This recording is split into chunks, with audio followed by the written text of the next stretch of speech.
Welcome to the 52nd reading of my memoir, The Innocence of Guilt.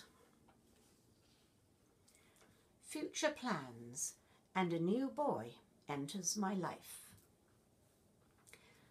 Back in September, I'd started writing letters to Barry, the twin from church who attended Nottingham University.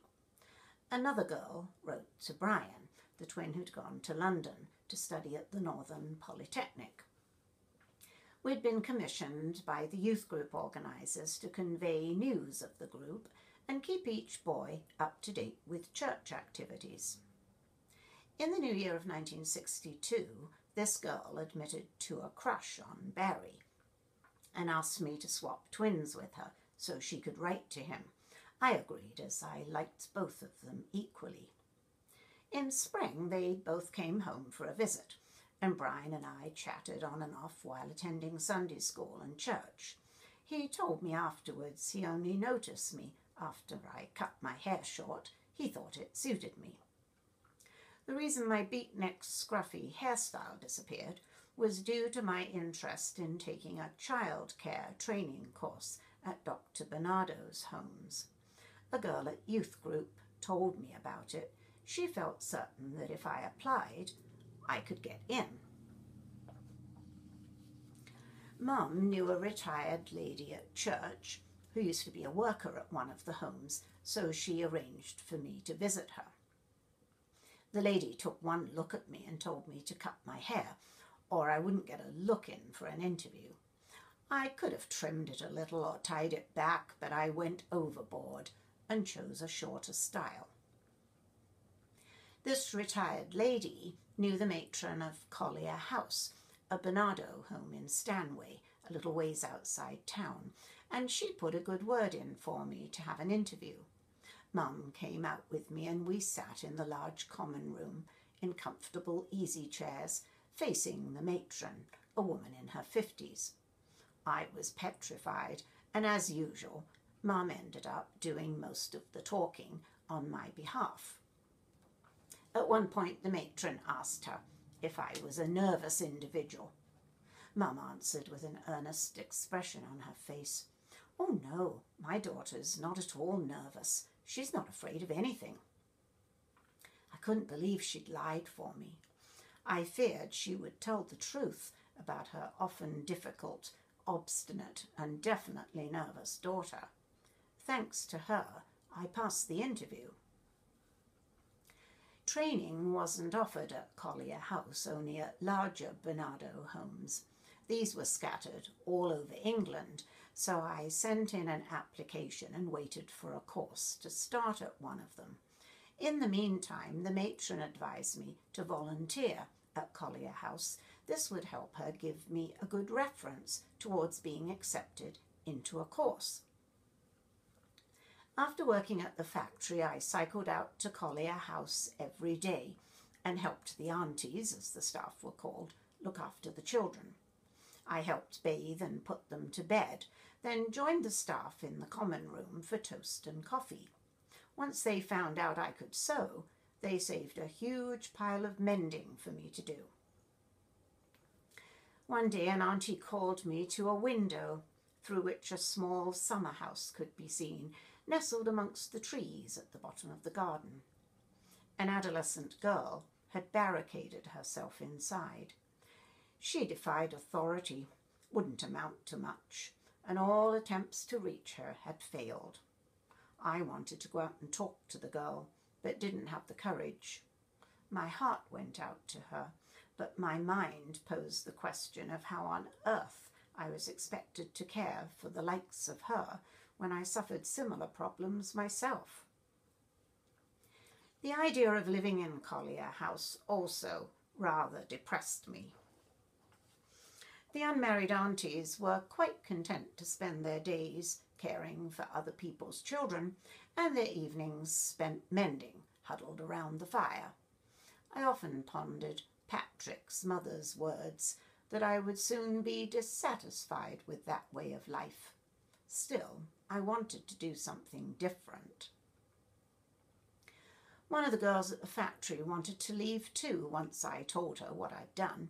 Although I was jealous of her favoritism with the older women, I gave her the necessary information and helped her right away for an interview.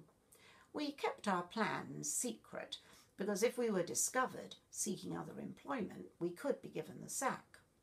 Most of the younger workers discussed leaving from time to time, but few followed it through. There weren't too many options for factory girls, other than another factory. The twins wrote to say they were coming home for the summer. As I waited with the other young people on a Saturday evening for the youth leaders to open up the side door of the church and let us in, I sensed that Brian in particular would show up. Even as he jumped off his bike and put it in the bike rack, I knew he would make his way over to me, and he did.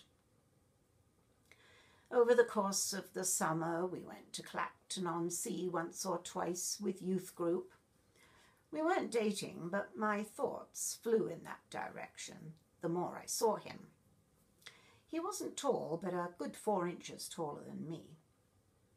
Dark brown eyes and hair, olive complexion, which lent him an attractive Mediterranean look. I particularly liked his hands, broad with short fingers, kind, gentle hands, ones I could easily grow fond of holding. He invited me to take ballroom dancing lessons with him. As much as Brian had the desire to learn the art of ballroom dancing, a popular activity amongst young people and an important social skill at parties, he found it difficult. The instructor gave him extra tuition after class to encourage him to continue. As I sat there watching Brian being whirled around the dance floor, the room took on a strange, surreal atmosphere. A voice in my head kept saying, "Don't get used to this. It isn't going to last." The ice broken with the dance lessons, however. Brian and I were dating each other, but he hadn't told his parents he had a girlfriend.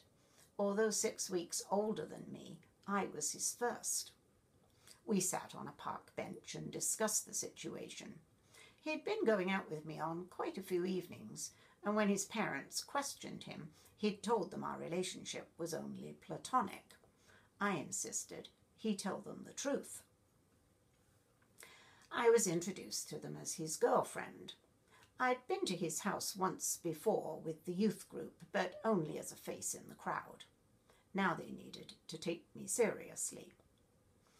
The gap in our living conditions wasn't as large as it had been between James and me, but Brian did live in a neat red brick detached bungalow boasting 2 bay windows in the suburbs.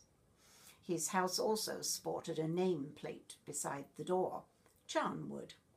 I'm not too sure what Oliver and Kay thought of me at first. I barely said 2 words. I sensed they thought their son could have done better than pick a factory girl, but they didn't say that to my face. Anyway, I would soon be shedding the factory girl image if things went according to plan. I decided to phone the matron at Collier House to see if she had any news from the head office in London. Brian laughingly pushed me into the phone box as I panicked at using it, not something I'd done before. The matron said I would soon hear from them and not to worry that I wouldn't get accepted. Easy for her to say. As it turned out, the other girl at the factory soon heard she'd been accepted into a course. She proudly handed in her notice.